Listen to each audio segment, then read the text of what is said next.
امام حسن علیہ السلام کی شہادت۔ معاویہ بن ابو سفیان کو خلیفہ دوم نے شام کا حاکم مقرر کیا تھا۔ وہ اسلامی حکومت کا نمائندہ بننے کی بجائے بادشاہوں کی طرح حکومت کرنا چاہتا تھا، اس لیے اس نے دمشق میں سبز رنگ کا ایک خوبصورت محل اپنے لیے تعمیر کروایا تھا۔ وہ امیر بادشاہوں کی طرح زندگی گزارتا تھا۔ لاتعداد کنیزیں اور خدمتگار اس کے محل میں موجود رہتے تھے۔ تفریح اور عیش و عشرت کا سامان ہر طرف فراہم تھا۔ اسے اسلامی احکامات سے کوئی سروکار نہیں تھا۔ وہ ہر وقت یہی سوچتا رہتا کہ میں بھی دوسرے بادشاہوں کی طرح اپنے بیٹے یزید کو اپنا ولی عہد بنا دوں تاکہ میرے بعد وہی میرا جانشین بنے، لیکن وہ بہت بری طرح سے پھنسا ہوا تھا۔ آپ جانتے ہیں کیوں؟ اس لیے کہ امام حسن علیہ السلام نے معاویہ کے ساتھ جو صلح نامہ لکھا تھا اس میں ہر شرط لگائی تھی کہ معاویہ اپنے بعد کسی کو بھی مسلمانوں کا خلیفہ نامزد نہیں کرے گا۔ وہ سوچتا رہا اور منصوبے بناتا رہا، لیکن اس نے دیکھا کہ جب تک امام حسن علیہ السلام زندہ ہیں وہ یزید کو اپنا جانشین نہیں بنا سکتا۔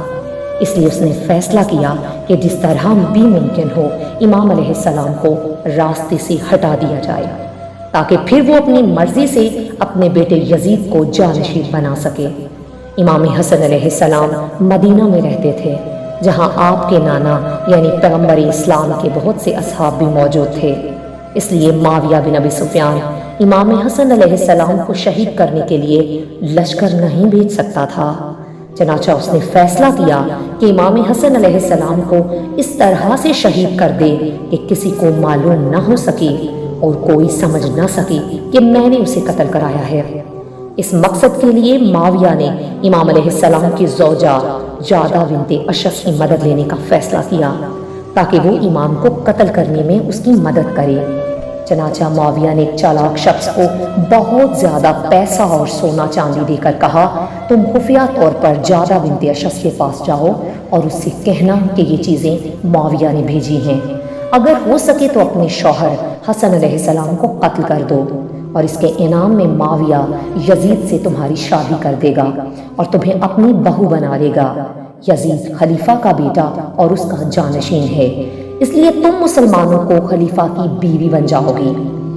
وہ شخص جادہ کے پاس معاویہ کا پیغام لے کر پہنچا، اسے پیسہ اور سونا چاندی دیا اور لالچ بھی دیا۔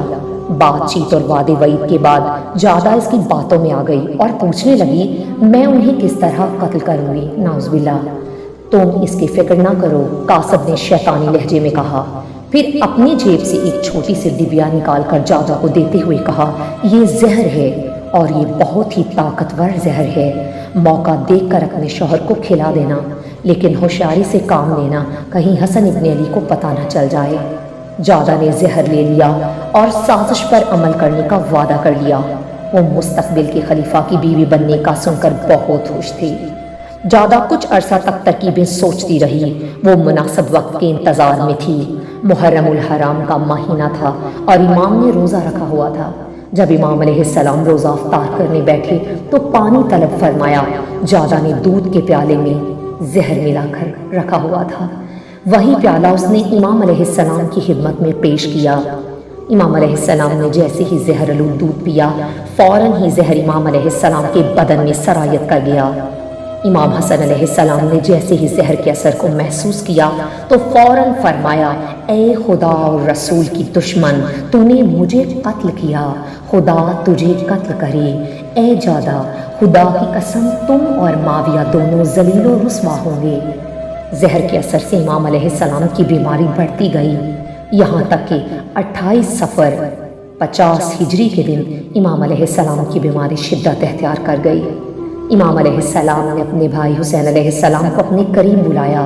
جب آپ علیہ السلام تشریف لائے تو امام حسن علیہ السلام کی حالت دیکھ کر رونے لگے۔ امام علیہ السلام نے فرمایا، مجھے گھر کے صحن میں لے چلو۔ اصحاب نے سہارا دے کر آپ علیہ السلام کو گھر کے صحن میں پہنچایا۔ امام حسن علیہ السلام نے آسمان کی جانب سر اٹھا کر فرمایا، خدایا اس سفر کو مجھ پر آسان کر دے۔ امام علیہ السلام کی آنکھوں میں آنسو دیکھ کر ایک صحابی نے رونے کی وجہ پوچھی تو آپ نے فرمایا، میں 2 چیزوں کی وجہ سے رو رہا ہوں۔ ایک خدا اور روز قیامت کا خوف ہے اور دوسرا اپنے احباب سے جدائی۔ اس کے بعد امام حسین علیہ السلام کی طرف رخ کر کے فرمایا، اے حسین، اے میرے بھائی، اپنا ہاتھ میرے ہاتھ میں دے دو۔ جب میں تمہارا ہاتھ دباؤں تو سمجھ لینا کہ موت کا فرشتہ میرے پاس آ چکا ہے۔ امام حسین علیہ السلام نے اپنے بھائی کا ہاتھ تھام لیا اور کچھ ہی دیر بعد امام حسن علیہ السلام نے اپنے بھائی کا ہاتھ دبایا۔ امام حسین علیہ السلام نے جھک کر اپنے کان بھائی کے ہونٹوں کے نزدیک کیے۔ امام حسن علیہ السلام فرما رہے تھے، موت کے فرشتے نے مجھے خوشخبری سنائی ہے کہ خدا مجھ سے راضی ہے، اور اس کے بعد ان کی آنکھیں بند ہو گئی۔ انا للہ و انا الیہ راجعون۔